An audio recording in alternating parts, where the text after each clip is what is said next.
Hey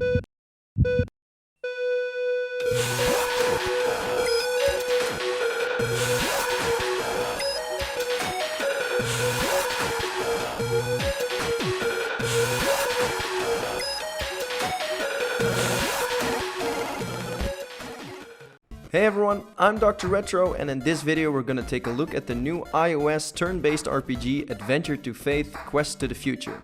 It's the third game in the series and the first two were really well received, so I'm looking forward to see how this game plays. Developer Touchmint single-handedly created this game in the last 12 months, and as it says so in the description, it should give you at least 8 hours of gameplay for one single walkthrough. When you start the game, you get to build your character, and you can't only choose different classes, you can also choose professions and pets. The professions you have are 6 different ones: are weaponsmith, armorsmith, leatherworker, tailor, jeweler and alchemist. And there's also 3 different pets which you can start with, and every pet has its different abilities. If you want to see what an ability does, just click it and it will give you a little window with information on the ability. The 6 different classes you can choose from are the Mercenary, the Assassin, the Cultist, Mutant, Priestess and Ranger. The Mercenary and the Mutant are melee types, Assassin is a melee/rogue type, Cultist and Priestess are casters, and the last one, the Ranger, is of course a hunter type. So when you start the game, you have the overworld screen, and the overworld has a lot of useful information. First of all, your movement. You can do that either by tapping on the screen, so tapping where you want to go, or you can use the directional pad you see in the right. Then there's also your stats, which shows your level, the amount of gold you have, and your different abilities like strength, agility, and endurance. Then you have your stamina, and the stamina means how many attacks you can do during your turn. Then your HP and your SP, which of course are your life points and your mana points, and then your experience, which tells you how close you are to getting to the next level. While you're traveling through the world, you can get randomly attacked by monsters, and in this game there are 170 different monsters, so that's quite a lot.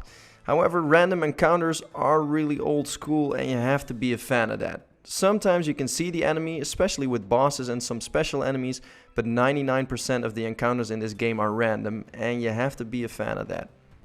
Every time you defeat an enemy, you get rewarded with one of the most important things in an RPG like this: loot.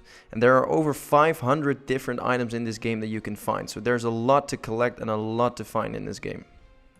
And it's not just enemies that drop the loot. You can also find loot by searching the place where you're standing. So you can search a box, but you can also search just a tile, and sometimes you can find really good stuff by just searching all around. However, searching also gives you a risk on finding a random encounter like you see here.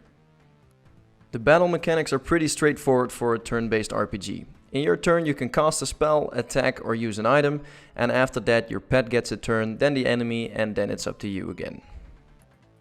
The game has a wide variety of attacks, spells, buffs, debuffs, summons, raise deaths, etc. So you can really customize your character and use the type of attack that you like. Personally, as you can see here, I like the casting type, which uses debuffs, buffs and attack spells, but you can go all out melee, you can go as a rogue, you can do whatever you want.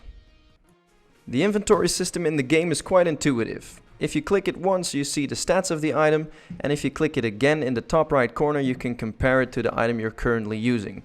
And that's an easy way to see if the item you just picked up is an upgrade or if it's worth destroying. If you go into the destroy mode, you can disenchant the extra items you have or the items you can't use because they don't fit your class. The items that you destroy give you mystic orbs, and those are the orbs that you use to craft new items. For instance, I'm an alchemist with this character and I can create new potions using the mystic orbs that I get from disenchanting stuff. Destroying items is something you'll do a lot, because you only have limited item space and you find 3 or 4 items every time you kill a creature.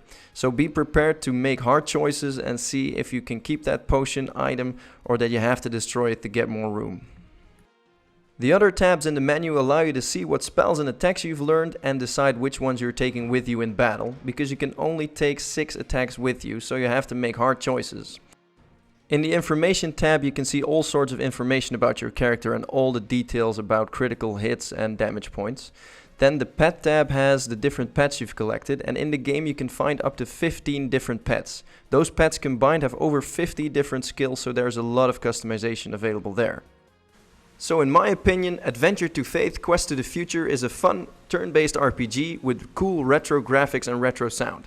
It also has a lot of loot, which is essential in any RPG, and the price tag of $2.99 isn't really hefty, so it's not a big bite out of your budget and you can have a lot of fun with it. My critique on the game is that the amount of random encounters is way too high. At some point I had an encounter every second step I took, and that was just really annoying. Also, the on-screen D-pad isn't as responsive as I'd hoped it would be, and that makes the gameplay a little bit more frustrating than I'd hoped. But if you look at the overall game, the good points way stronger for me than the bad points. So in general, I'd recommend this game for anyone that loves a good turn-based RPG. So check it out in the Apple Store if you want to download this game. And of course, subscribe to the channel if you like this video. So thanks for watching, see you next time, bye bye.